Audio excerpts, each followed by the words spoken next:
a year.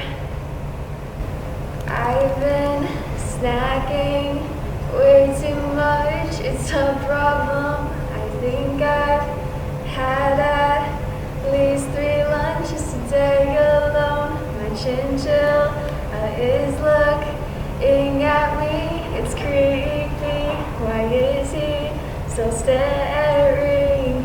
Just wondering when we'd be okay. But hey, we're finally here, it's our year. We're gonna be okay. We will rise and we'll shine. We will be so bright, like the stars in the sky. We'll be just fine tonight. But how can I stand this any longer when I can't see anyone? I can't look at that screen, my eyes are burning. I just wanna have some fun. I've forgotten what it's like to go to my favorite place. I'm starting to struggle picturing your face. I can't practice soccer without a mask. I can't do a simple Among Us task. I can't do this, I can't do that. I can't do. But hey, we're finally here, it's our year. We're gonna be okay. We will rise and we'll shine. We will be so bright, like the stars in the sky. We'll be just fine tonight. So, it's been a year full of events and I guess some cheer. But it's gonna be dandy, it's gonna be great, it's gonna be awesome, be okay today, yay. You know, there's a certain dream that I've been having for the past couple days, and it's actually a nightmare. You see, I was in this game of Taboo with all of my friends, and you know, in a game of Taboo, there's certain words you can't say.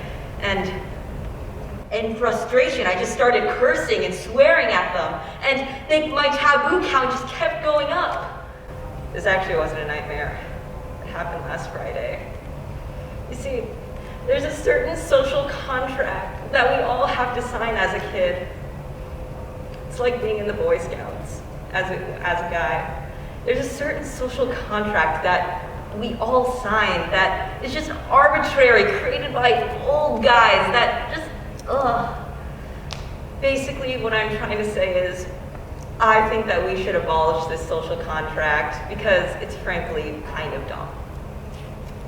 Now, before I'd like to start, when it comes to free speech and stuff of this matter, I actually don't have complete rights over saying it because schools are kind of authoritarian dictatorships, but hey, I'm not technically in a school interrupting education, so I can be offensive by educating, so technically, IRS, don't come after me. Now, what is the offensive language that I'm going to be talking about? Is it my colorful outburst of a taboo game? Is it calling someone an unnice name on stage? Well, there are several things that we consider with offensive language. There's first your curses, your intercourse references, and your slurs, because I have some standards. We'll just be going over coitus and curses. Now, when it comes to things like curses, especially with frick-fracking, we have certain standards that have evolved over time. Go back like a century and just say something like "damn" in front of people. Man, they would think that you are just straight up Lovecraftian. It's like it's honestly the weirdest ransom bank that you ever seen. Hey, you can't. I'm sorry, but in order to be a polite person of society, I'm gonna have you to do some things. Sir, what's the ransom note for this? Well, you can't say any reference to coitus, you can't say any reference to excrement, and don't you dare say the name of the Lord. Dude, just chill. Take the money, in fact. I don't even care. Now, this is what has happened in the past, but let's look at today. Now, in my taboo game, obviously there are still words that we can't say at all, which is frankly stupid. But today we use substitutes for those things. And somehow they're still more socially acceptable than actually saying the actual thing. Take, for example, let's use a little synonym of the coitus word that I'm sure that we all know, fornicate. Now, I can safely say fornicate. I checked it with the IRS himself, and he said that I could say this word as many times as I can. Fornicate, fornicate, fornicate, fornicate! And yet, that's somehow more socially acceptable than the other F word that I know, that we know. Kind of weird, wouldn't you say? And there's another thing, if you're especially pretentious, the euphemism. Now, even though it's pretentious, I actually kind of like these. So, I Googled some for us to share with the class.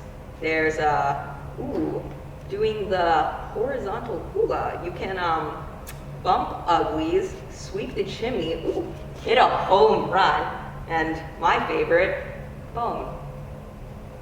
All of these are incredibly socially acceptable to say, but you can't even say the coitus word.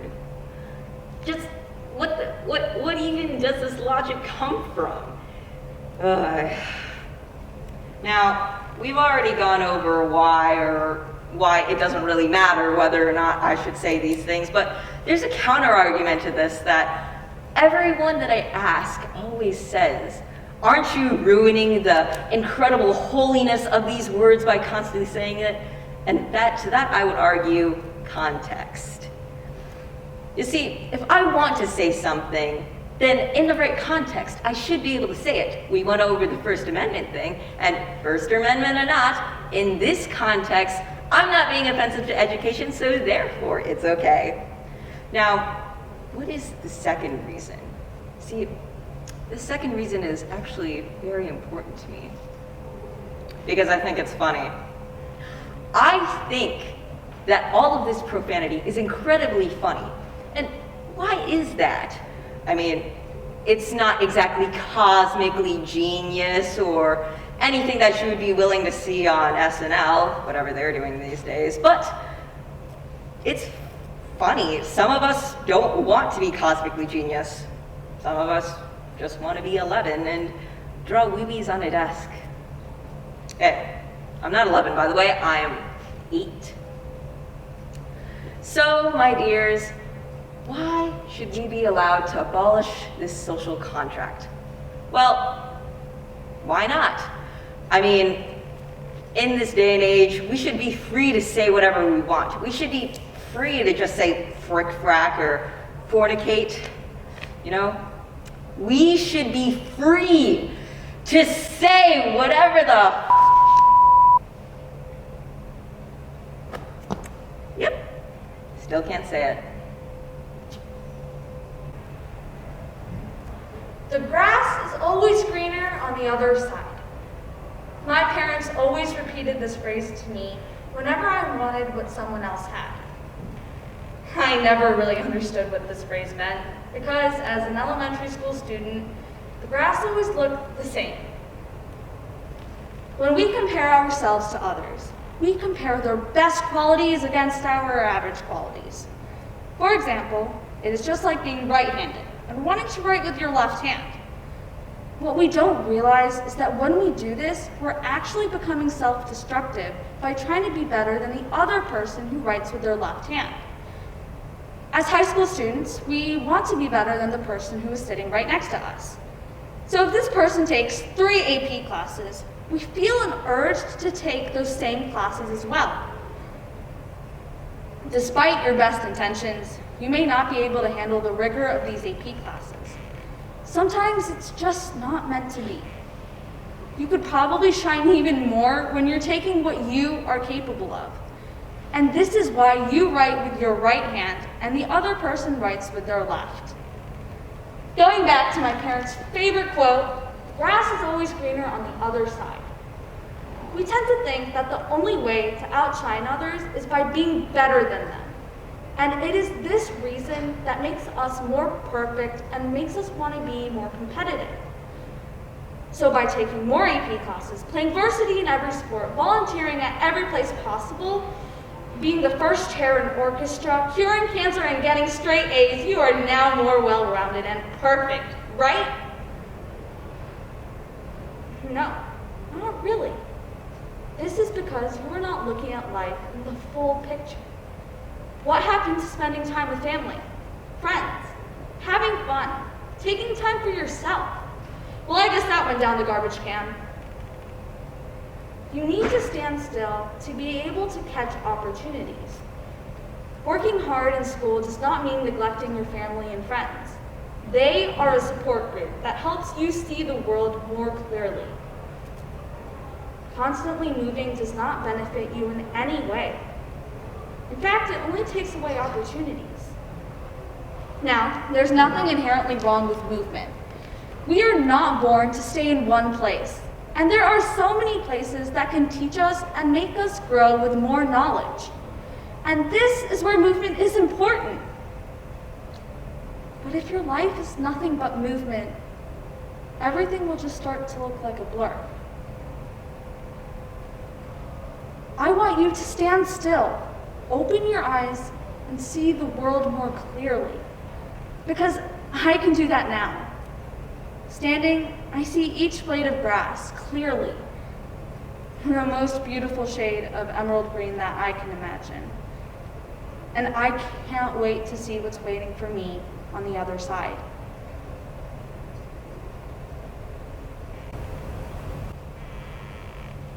What I'm about to tell you may seem shocking, insane even, but you need to hear it before it's too late. They've been deceiving you your entire lives, telling you lies, keeping you complacent. But I know the truth. I've seen the light. I beckon you towards it. Be prepared to open your minds and fight back against them.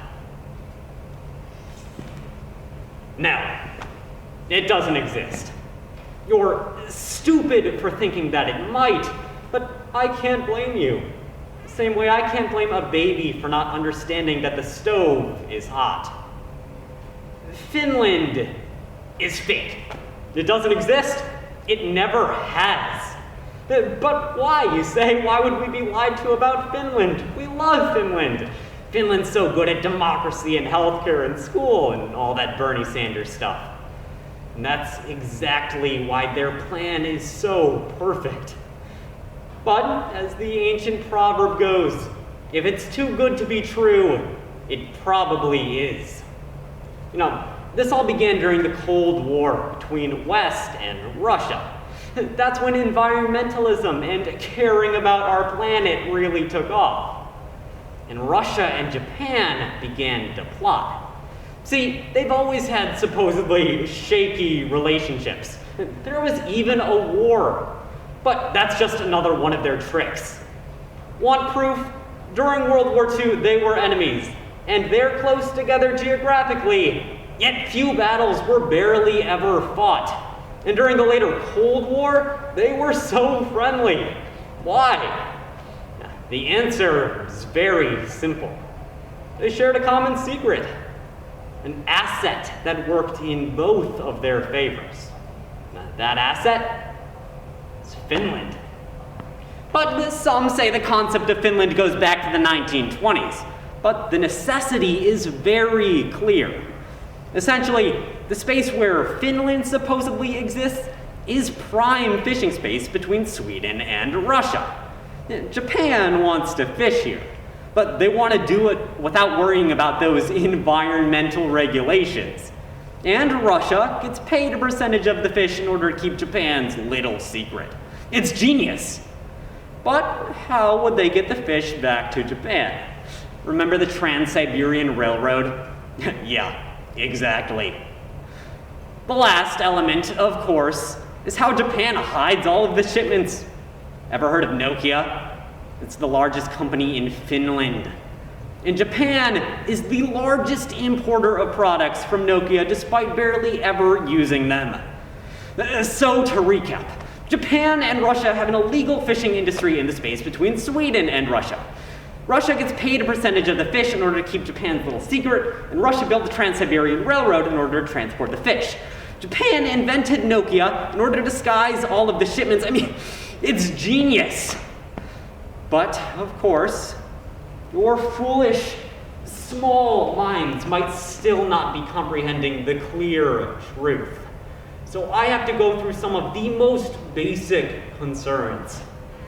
One, what about the Finnish people? No, there are no Finnish people. They're Eastern Swedes who think they live in Finland. Two, but what about major cities like Helsinki? No, they're in Eastern Sweden too. Would anyone actually notice? Three, but what about Finnish culture? No, Finnish culture is about as real as American culture. Four, but what about pictures and satellites forged? I can tell from your faces, it worked. You really think that Finland exists. And they didn't stop at fishing. Nowadays, Finland is used as some sort of utopia to base society on. Finland has perfect democracy and healthcare, they say. Finland has no crime, they say. Finland handled COVID the right way, they say. Oh yeah, even if COVID actually existed, look, they have -1 COVID deaths. You're telling me they can resurrect people? They're just playing with you at this point. You need to wake up. You need to realize that it's fake. I bet they've done it again. I bet there are states that don't exist. I pray that Florida doesn't exist. I have a secret to tell you. I'm Finnish. I might have been created in a lab or something in order to convince you that Finland is real. But I know it's not. Once you accept the truth, I'll lead our new society. But the final, most damning piece of evidence, it's the name. Finland was created for what? Fishing. And fish have what? Fins.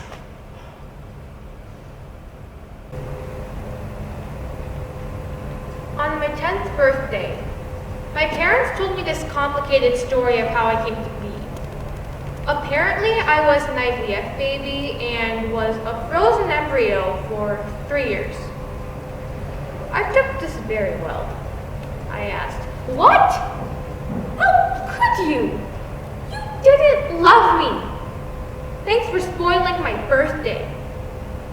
And then later, I read about a Danish research study that checked how well IVF-born kids did at school. And what it revealed that their intelligence was at the same level as their normally conceived peers. Meaning, they don't have superpowers, but they're not worse either. But my parents said that IVF was a lot of pain and money. So why go through all of that pain and spend all of that money for me? I'm not a piano prodigy. I couldn't tap dance at the age of 2, and I could not do multiplication at 10 months old. I'm just a regular kid. But when you would spend a lot of money on something, you would expect to get something special. A first class seat on a plane. Or a really cool car. But my parents spent a ton of money on me. So why go through all of that trouble just for a regular kid? My mom said, "Oh, you're so special." While my dad said, not too shabby. Really. That is some pretty expensive meh paid for.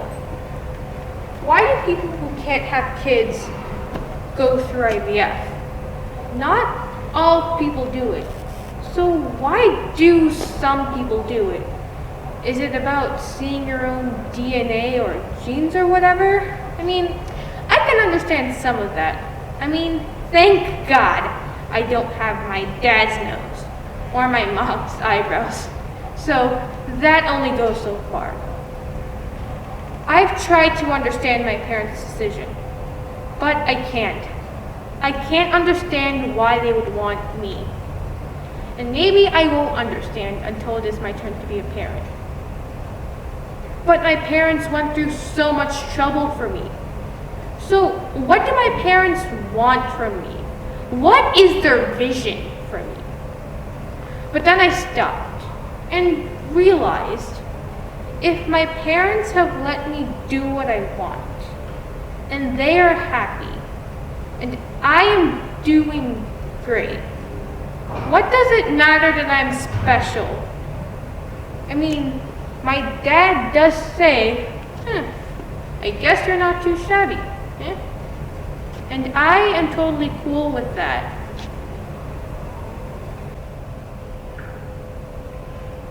Dear society, why do you hate me? Why do I hate me? What about me is so wrong that you feel the need to point it out every day? You teach me that to be pretty, I need to look like I wear makeup. You teach me that I need to be perfect to have work. Perfect hair, perfect skin, perfect posture. You teach me that flaws are unforgivable. You teach girls that flaws are unforgivable. Dear social media, why do you tell girls everyone is perfect, preach about body positivity while holding up a mirror that points out our worst qualities? She's too short, she's too thin, she's too loud. She's never enough. From a young age, girls are taught that they will rely on every man in their lives. We will be compared to every man in our life and we will never measure up. Because how can we measure up to a standard that's unreachable? For every step a man takes, a woman has to take 5. 81 cents on the dollar is 19 cents too little. Yet you still claim we're on the same level? Dear men, listen when I say you are not just hurting girls, you are hurting yourselves. By labeling women as emotional, you force men to be emotionless. By not allowing moms to work, you cause dads to miss their kids' childhood. I'm sick of the standards, I'm sick of the judgment, I'm sick of the stereotypes, and you should be too. The world should see this problem. How come I feel like only I do? Why aren't people shouting from the rooftops, fighting for equality, demanding change? Could it be that you shut us down? Women were given just enough so that they shut up and then were convinced it was equal. Well, I'm tired of being silent, being passive, being ignored. Hey, society, I'm fighting you, and I won't stop until I get change. Every young girl is told that she'll have it hard in this world, that she's at a disadvantage for existing. And God help me, I will do everything in my power not to have to tell my future daughter the same thing. I was always pretty insecure.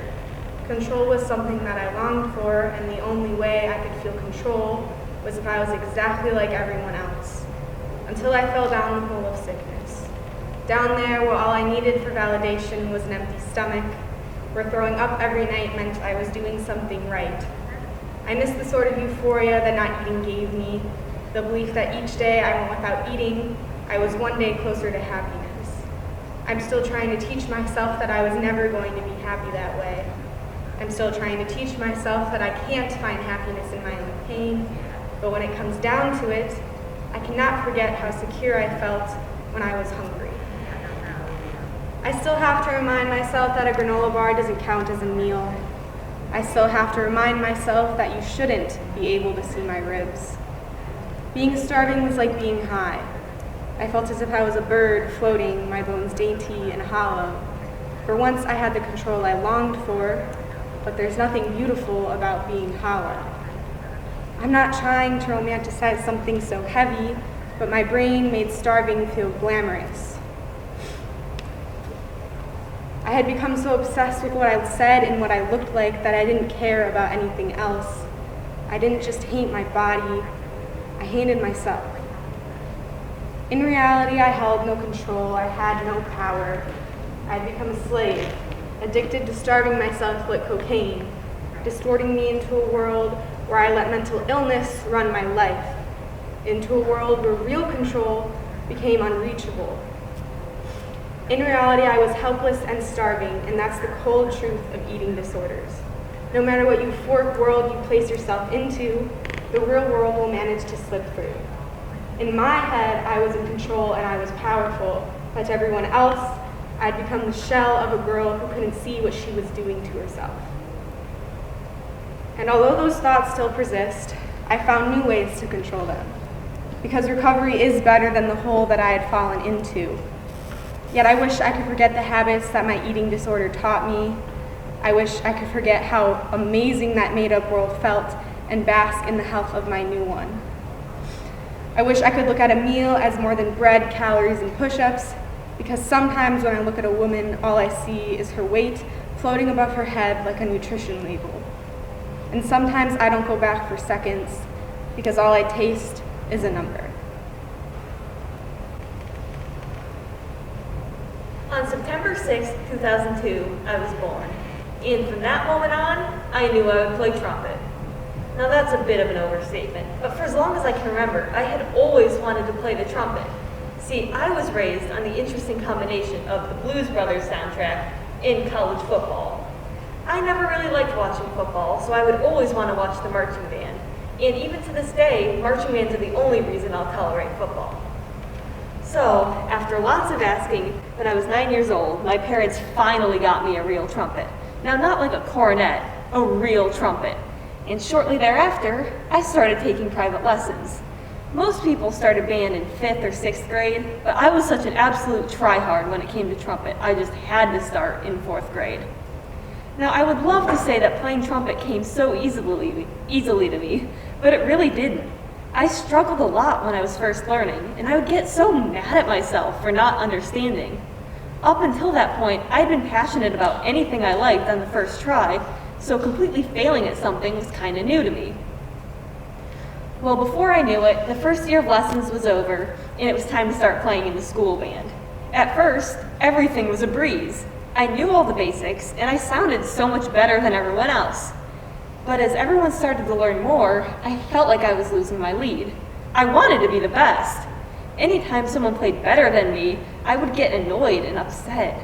Band was supposed to be something that made me happy, but all it did was make me feel bad about myself. But on the bright side, continuing with band in middle school meant that band would be a full-time class for me. It also meant that there would be more people to compete with and reasons to stress myself out.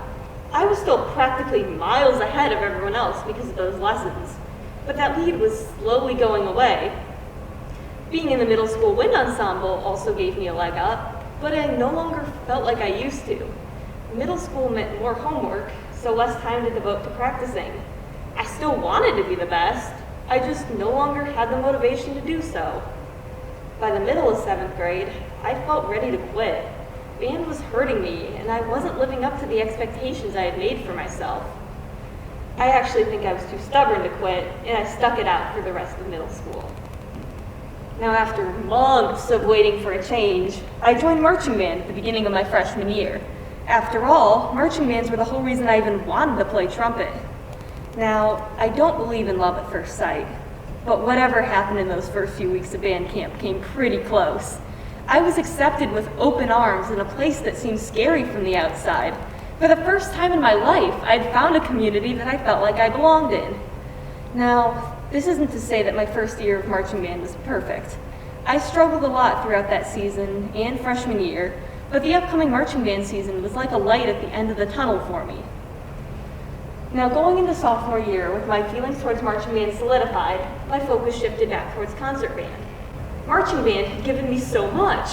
great friends and great memories, but concert band gave me nothing. At the time, I only did concert band as my way to do marching band. I still tried way too hard in concert band, but my attempts were futile as someone always managed to be better than me. I felt like I was in middle school again, stuck in band only because I had to be. But in my junior year, something happened in concert band. I found a sort of community. Everyone was in band because they wanted to be, unlike in middle school. And in a sense, they wanted everyone else there too. It was a community like marching band. It just wasn't the one I had been expecting. Now at this time, everything seemed to be going well. I was loving marching band, I was loving concert band, and even pep band was pretty fun. But as they say, all good things must come to an end. And sadly, that end came sooner than I'd hoped. I never got the full senior season I wanted, or even any live concerts. It was a tough pill to swallow, but I had to remind myself I'd ended in the best way I possibly could, happy with band and with myself. Being in band taught me a lot. It taught me to be patient and to be happy with what I have. Band also brought me my closest friends and my favorite memories from high school. Looking back, little fourth grade me would be amazed by everything I've done. I think she would be a little disappointed to know that I'm by no means the best. But if I've learned anything at all, it's that being the best doesn't matter if you're not happy. And I can proudly say that playing trumpet is what makes me the happiest. I have been called many things throughout history, but for right now, you can call me a friend.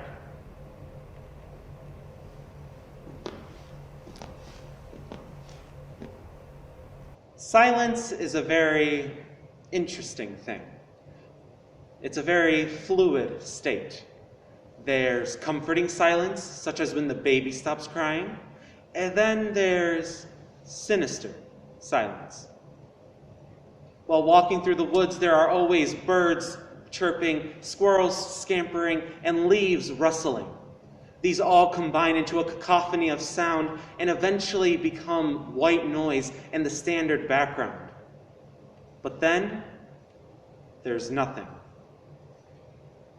When the wind has stopped howling and the birds have stopped chirping and the squirrels have scurried away, it becomes all too deafening.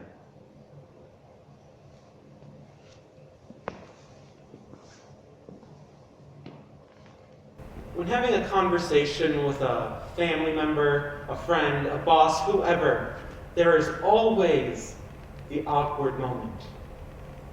The moment when it seems like no one knows what to say. Why is this so torturous for the human brain? Why do people collapse in this silence? It is because people cannot bear even a single moment of silence. We feel as though if we do not rush to fill the void with sound, then our relationships will perish.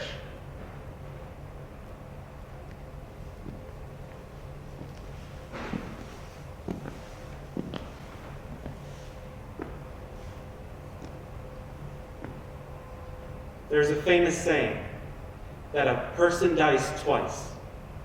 Once when their soul leaves their body, and a second time when no one remembers them and their name is no longer spoken.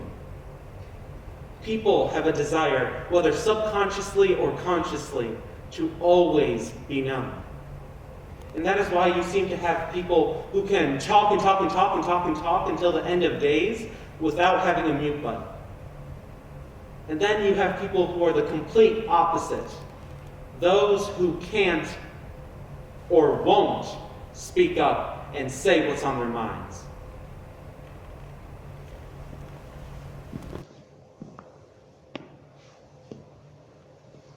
People view silence the same way they view darkness. They're afraid of it. Because in darkness, there are monsters and creatures all around you. But in silence, you are by yourself. So why are people still afraid of it? it is because no one is brave enough to face their greatest fear, themselves. Because when we are in silence, we face the greatest noise ever. We have to deal with our shortcomings and our anxiety and our frustrations. We have to bear the burdens all by ourselves, with nothing but the constant war drum of our beating hearts that we too know will be silenced forever. I know I should stop letting my own body feel foreign to me. Most days I see myself as endless thoughts that my therapist tried to make less scary, and we labeled it danger brain. My therapist ignored me when I told her that danger brain let me stay the night. Soon I moved from the couch to the bedroom until one day he left, gave me the key, said 101 Mental Illness Street was all mine, he'd just be the landlord. Open the door, to your left, down the hall is Overthinking's room, then across the hall is Numb's, up the stairs, to your right is Imperfections, who shares a closet with somehow everyone's unhappiness is your fault. And in the living room, above the fireplace, is a portrait of Danger Brain himself. And in this house, sometimes I turn off light switches by holding it all the way down so it doesn't even click. Like the magnitude of my existence should be reduced to noiseless exits. See, sometimes I have the tendency to repeat myself.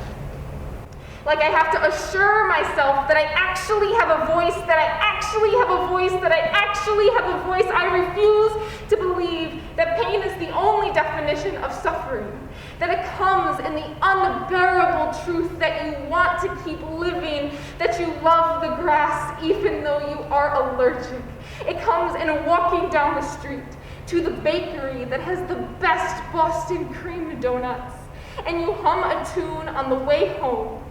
Open the door, lock yourself back in by the fireplace, and the never-ending pacing of the things that live above you and you is in me, and me is probably in you. And we connect so humanly that I must not be human, and the portrait of Danger Brain is really one of me. I told my therapist that I have built myself into a place that I cannot get out of, that this house is real, with concrete floors, and I feel them when I lay on the ground for 6 hours watching the same show on repeat. Stop making hard topics easier to talk about because it only makes it easier to forget that mental health is not easy one time. I saw a spider get stuck in its own web, and I understood. I have finally stopped letting my own body feel foreign to me. My thoughts are falling down a staircase, through the floors of a house, falling through the living room, grabbing the portrait on the way down, falling past the kitchen, falling through the front door, past the itchy grass and the donut shop, finally hitting ground. Sharp objects sticking into my back. Danger Brain portrait grasped in the 2 arms of my chest. Looking up, seeing the damage of the house. Looking straight through each floor, where each creature's room's door is open, peering down. I brush myself off from the dust, steady the legs, and look down. With one hand, I drop the portrait, hitting the sharpest point below me, cracking. Because once you hit rock bottom, at least you have something sturdy to stand on.